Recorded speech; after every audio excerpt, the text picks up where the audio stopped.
तो hey guys, आज मैं एक्सप्लेन करने जा रहा हूँ क्लाइंबर मांगा के वॉल्यूम नंबर 10 को। और इस मांगा के ऑथर हैं साकामोटो शिनिची। और इस वीडियो पे मैं मांगा का चैप्टर नंबर 93 से 102 तक कवर करने जा रहा हूँ। सो प्लीज़, अगर आपको वीडियो अच्छी लगती है तो चैनल को सब्सक्राइब और वीडियो को लाइक कर दीजिए, जिससे मुझे वीडियो बनाने में मोटिवेशन मिले और आपको वीडियोज़ की नोटिफिकेशन। तो चलिए अब चैप्टर शुरू करते हैं। तो चैप्टर की शुरुआत में हम देखते हैं कि मोरी वेदर एनवायरनमेंट कंपनी में आ चुका होता है और अंदर आकर मोरी क्रिस्टल स्नो को देख रहा होता है और अपने आप से पूछता है कि आखिर लोग काम क्यों करते हैं। तो अदाची कहता है क्योंकि काम करने से हमें अपने रिस्पॉन्सिबिलिटी का पता चलता है। और फिर सीन चेंज होकर स्टोरी 4 साल पहले माउंट इबोशी पर आ जाती है, जहां मोरी अकेले ही अपने टीममेट को ढूंढ रहा होता है। पर दूसरा क्लाइंबर आकर मोरी को अकेले ढूंढने से रोकता है और फिर रात हो जाती है और मोरी गड्ढे में होता है क्योंकि बाहर स्नो स्टॉर्म चल रहा होता है। पर तभी कोई मोरी का हाथ अंदर से पकड़ लेता है। तो यह देख मोरी तुरंत ही खोदने लगता है, पर अंदर से एक स्क्रब भी निकलते हैं। तो यह देख मोरी को भरोसा हो जाता है और आखिर में मोरी बॉडी को ढूंढ ही लेता है, जो कुमासू की होती है। और अदाची कहता है, मोरी, तुम्हें यह सब काम पहले से ही अच्छा लगता था और तुम्हें ऐसा करते रहो। फिर नेक्स्ट चैप्टर में अदाची हैरान में होता है और पूछता है, तुमने इसे कैसे ढूंढा? तो मोरी कहता है, क्योंकि मुझे स्क्रब मिले थे। तो यह सुन अदाची और भी हैरान हो जाता है। तो मोरी बताता है, उस दिन मेरे सारे टीम मेंबर यहीं पर एवलांचो में फंस गए थे और जब मुझे वाइस कैप्टन मिले थे तभी स्टॉर्म बंद हो गया था और मून भी अपीयर हो गया था। तो यह सुन अदाची पूछता है, मोरी, यह सब तुम्हें सिखाया कौन और तुमने इसे आसानी से भी ढूंढ लिया? क्या इसीलिए दुनिया में सब तुम्हें सोलो क्लाइंब मोरी बंतारो बुलाते हैं? और अदाची मोरी की तरफ अपना कार्ड ऑफर करता है और मोरी, क्या तुम्हें रिसर्च में इंटरेस्ट है कि नहीं? और फिर सीन चेंज होकर प्रेजेंट में आ जाता है, जहां अदाची कहता है, मोरी, अब से तुम्हें हमारे स्टाफ मेंबर बन चुके हो और अब तुम्हें काम करने के लिए बोनस भी मिलेगा। और अदाची मोरी की तरफ डिटेल्स ऑफर कर पूछता है, मोरी, क्या तुम ये एक्सेप्ट करोगे? और अगले सीन में हम देखते हैं कि मोरी घर जाने लगता है। तो मोरी को अदाची की बात याद आ जाती है कि मोरी, अब से तुम माउंटेन अकेले जा सकते हो और क्या पता एक दिन ये सोसाइटी भी तुमको तुम्हारी ज़रूरत पड़े। और यह सब सोचते हुए मोरी ट्रेन पर होता है और बाहर के नज़ारों को देख रहा होता है। और अगले सीन में हम देखते हैं कि मोरी आखिर में अपने घर आ चुका होता है और जैसे ही मोरी अपने कमरे का गेट खोलता है तो मोरी देखता है कि उसके रूम में एक बच्चा बैठा होता है। फिर नेक्स्ट चैप्टर में हम ताकेमुरा के शॉप का सीन देखते हैं, जहाँ एक आदमी आया होता है और एक शूज़ निकाल कर सामने रख देता है और कहता है, ब्रो, क्या तुम इसका सेम जैसा पेयर बना सकते हो? और फिर सीन चेंज होकर मोरी पर आता है, जो इस बच्चे को खाना खिला रहा होता है और ये बच्चा तुरंत ही ये नूडल ख़त्म कर देता है और दूसरा मांगता है। तो मोरी जाकर तुरंत ही दूसरा भी लेकर आ जाता है, पर यह बच्चा खाने से मना कर देता है। तो यह देख मोरी कुछ नहीं करता और नूडल्स को वापस कर देता है। और फिर अगले सीन में दोनों घर जाने लगते हैं। तो मोरी बच्चे को अपने ऊपर उठाकर बैठा लेता है और दोनों घर आ जाते हैं। तो मोरी को यहाँ देख मोमो कहती है, अच्छा तो तुम वापस आ गए मोरी। और यह कहकर मोमो बच्चे को अंदर लेकर चली जाती है। तो मोरी देखता है कि उसके सामने नीमी आ गया है और कहता है, मोरी, ये सब तुम्हारी गलती है। और ये बच्चा मोरी को घूर कर देख रहा होता है। और फिर सीन चेंज होकर ताकेमुरा पर आ जाता है, जहां उसका डैड पूछता है, आयुमा, क्या मेरे यहाँ न रहने से पर कोई ऑर्डर आया था और वो किस माउंटेन पर जाने को कह रहा था? तो यह सुन ताकेमुरा कहता है, डैड, उसने माउंट केटू का नाम लिया था। और हम आखिरी पैनल में देखते हैं कि और कोई नहीं, हमारा मियामोटो होता है। फिर नेक्स्ट चैप्टर में मोमो मोरी को बताती है कि मेरे पेट में ताकू का बच्चा है, पर जहाँ मैं रहती हूँ वहाँ लैंडलॉर्ड बच्चे को बहुत हेट करते हैं और अब मेरे पास रेंट देने के लिए पैसे भी खत्म हैं। तो मोरी देखती है कि मोमो अपने सारे बैग के साथ यहाँ पर आई है और तभी मोरी के सामने ताकू आ जाता है, जो मोरी को यहाँ रहने के लिए थैंक्स करता है और अगले सीन में हम मोमो को देखते हैं जो मोरी के साथ ही अब रहने लगी है और काम करते हुए मोमो कहती है, मोरी तुम्हारे नेक्स्ट डोर का कमरा खाली होने वाली है, तो तब तक होल्ड कर लो मोरी। और अगले सीन में हम देखते हैं कि मोमो के यहाँ रहने से अब और भी आवाज़ें निकलने लगी हैं और मोरी इससे परेशान हो चुका होता है। और फिर सीन चेंज होकर प्रेजेंट में आ जाता है जहाँ मोमो का ब्रदर जाते हुए कहता है, सिस्टर थोड़ा और होल्ड कर लो और अपने साइड वाले डोर पर निर्भर रहो और उसे यूज़ करो। और फिर अगली सुबह मोरी काम पर जाने लगता है, पर तभी मोमो कहती है, मोरी मुझे नर्सरी फीस पे करनी है, क्या तुम दे सकते हो थोड़ा। तो यह सुन मोरी मोमो को पैसे दे देता है और मोमो पैसे लेकर यहाँ से चली जाती है और मोरी बस खड़े होकर कहता है, आखिर मुझे टॉप पर जाने के लिए कितना ही चलना होगा। फिर नेक्स्ट चैप्टर में ताकेमुरा मोरी के आर्टिकल पढ़ रहा होता है और तभी मोरी शॉप पर आ जाता है और कहता है, हे ताकेमुरा मैं अब पार्ट टाइम जॉब करता हूँ, तो मैं ज़्यादा माउंटेन तुम्हारे साथ अब ज़्यादा नहीं जा सकता हूँ, सॉरी, पर मैं चाहता हूँ कि तुम किसी और को इनवाइट कर लो जो तुम्हारे साथ माउंटेन पर चल सके। पर तभी ताकेमुरा बताता है, सेनपाई मेरे शॉप पर एक आदमी आया था और उसने कहा था कि वो आपका साथी है। तो यह सुन मोरी समझ जाता है और खुश होकर कहता है, ये तो लगता है मियामोटो है, और बताता है कि ये मेरा हाई स्कूल का दोस्त था। तो ताकेमुरा बताता है कि सेनपाई मैंने उसे कांटेक्ट करा था और उसने हमें द फर्स्ट माउंटेन पर मिलने को कहा है। तो यह सुन मोरी समझ जाता है और ताकेमुरा के साथ ताकातोरी माउंटेन पर आ जाता है, जिसे मोरी बड़े ध्यान से ही देख रहा होता है।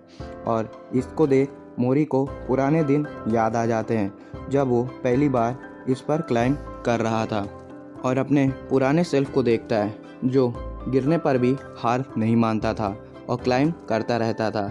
और यह कहकर मोरी तुरंत ही क्लाइंब करने के लिए रेडी हो जाता है ताकातोरी माउंटेन पर और क्लाइंब करना स्टार्ट कर देता है और तुरंत ही माउंटेन का टॉप पर पहुंचकर कहता है, ये माउंटेन तो अब बहुत ही स्मॉल है, पता नहीं कि वो कितना दूर पहुंच गया होगा। और हम देखते हैं कि मियामोटो दूर से माउंटेन पे मोरी को देख रहा होता है। फिर नेक्स्ट चैप्टर में हम ताकेमुरा को देखते हैं जो आसानी से क्लाइंब कर माउंटेन पर ऊपर पहुंच जाता है और ऊपर पहुंचकर ताकेमुरा कहता है, मियामोटो सान तो बहुत ही लेट हो गए हैं, इससे बढ़िया होता कि मैं उनसे उनका एड्रेस ही पूछ लेता। पर तभी ताकेमुरा के सामने एक लड़की आ जाती है। तो यह देख ताकेमुरा सेंपाई को आवाज़ लगाता है। तो मोरी पीछे मुड़कर देखता है कि यहाँ पर तो यूमी मिलने आई है। तो मोरी शिराई को यहाँ पर देख हैरान हो जाता है। तो यूमी बताती है, मोरी मेरी शादी हो गई है पिछले साल और वो अब मैं आंडो हूँ। तो मोरी पूछता है, तुम यहाँ क्यों आई हो। तो यूमी बताती है, मैं यहाँ अपने पेरेंट्स से मिलने आई थी, पर तभी मुझे मियामोटो का कॉल आया था और वो आज यहाँ मिलने नहीं आ सकता, उसने कोई काम आ गया है। तो मोरी ताकेमुरा को नीचे चलने को कहता है। तो यूमी मोरी को रुकने को कहती है और तुरंत ही पैसे निकालकर मोरी को वापस देने लगती है। तो मोरी कहता है, कोई बात नहीं, चोरी के पैसे अब मैं वापस नहीं ले सकता हूँ। और यह कहकर मोरी नीचे जाने लगता है।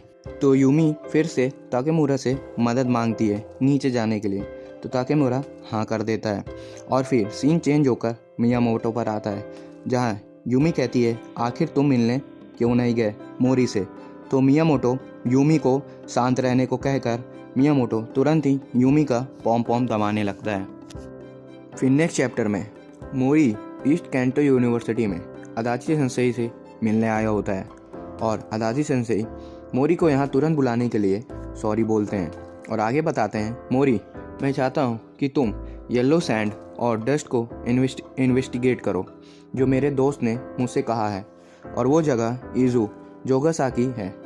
ये एक क्लाइंबिंग होली लैंड है, तो तुम्हें ऊपर जाने से पहले ये काम करना होगा मोरी।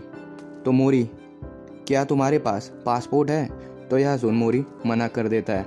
तो अदाची सेंसेई कहते हैं, देखो मोरी, तुमने फूजी को बहुत ही इन्वेस्टिगेट कर लिया है, तो मैं चाहता हूँ कि तुम और भी जगहों को इन्वेस्टिगेट करो, जैसे साउथ अमेरिका और हिमालय, ये अभी सब बची हुई हैं क्योंकि बाकी जगहों को इन्वेस्टिगेट कर लिया गया है। तो ये लो एम्बेलप, मोरी इसमें 3 लाख येन है जिससे तुम सारे कवर कर लोगे और अपने पासपोर्ट और माउंटेन टूल भी ले लोगे। और ये पैसे लेकर मोरी साकुरा ट्री के पास आकर ट्री के ब्लूमिंग को देखने लगता है। पर तभी वहाँ पर बेंच पर बैठी हुई लड़की कहती है इस जगह पर सन की रोशनी ज़्यादा आती है, इसलिए ये सबसे पहले ट्री ब्लूम कर होते हैं। और फिर ये लड़की उठकर मोरी से पूछती है क्या तुम यहाँ पर न्यू स्टूडेंट हो? तो यह सुन मोरी ना करता है और कहता है आने वाली स्प्रिंग से मैं कॉलेज के लिए काम करने वाला हूँ और मेरा नाम मोरी वंतारो है। तो यह सुन ये लड़की कहती है फिर तो तुम मेरे सिनपाई हुए, और यह कहकर ये लड़की यहाँ से चली जाती है। फिर अगले सीन में हम मोरी को देखते हैं जो भागते हुए कहीं पर जा रहा होता है और तुरंत ही मोरी इजू जोगासाकी तक पहुँच जाता है और इजू पर क्लाइंब करना स्टार्ट कर देता है और कहता है मैं जल्द ही टॉप पर पहुँच जाऊँगा।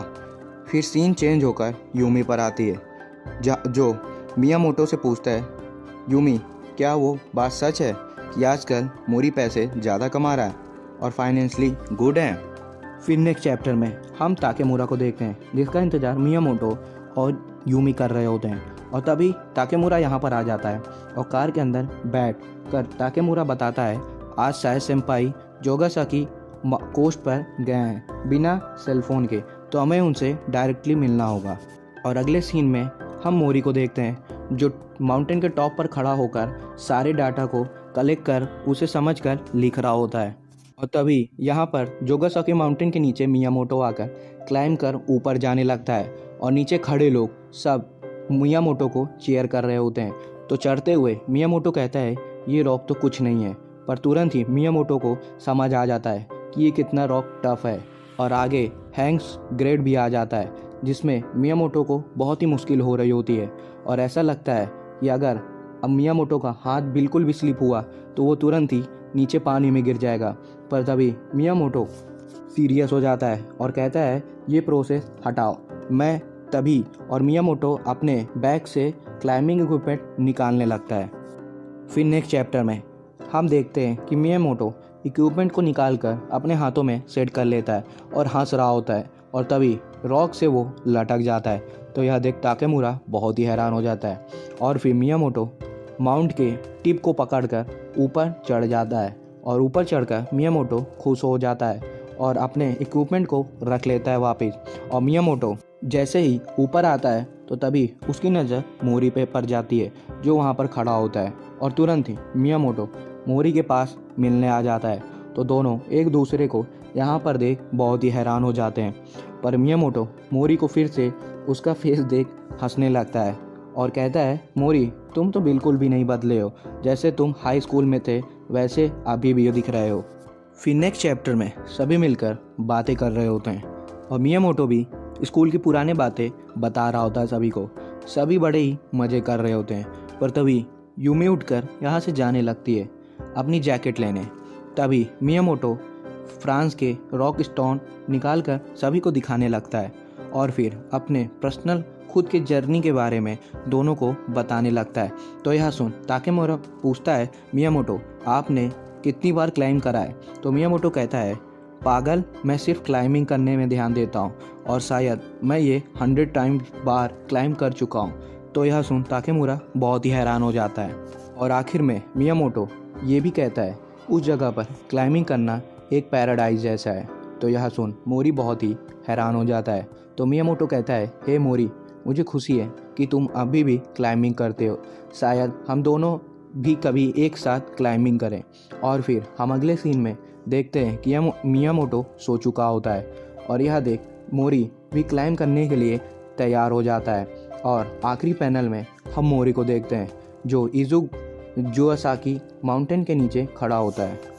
तो गाइस यहीं पे क्लाइंबर मांगा का चैप्टर नंबर 102 ख़त्म होता है और आगे के चैप्टर मैं जल्दी लाऊंगा। और हाँ, इस वीडियो पर मैं 100 लाइक्स और 100 कमेंट का टारगेट रखता हूँ। और अगर आप लोगों को वीडियो अच्छी लगी हो तो चैनल को सब्सक्राइब कर वीडियो को लाइक कर दीजिए। तो मिलते हैं नेक्स्ट वीडियो में, तब तक के लिए सायोनारा।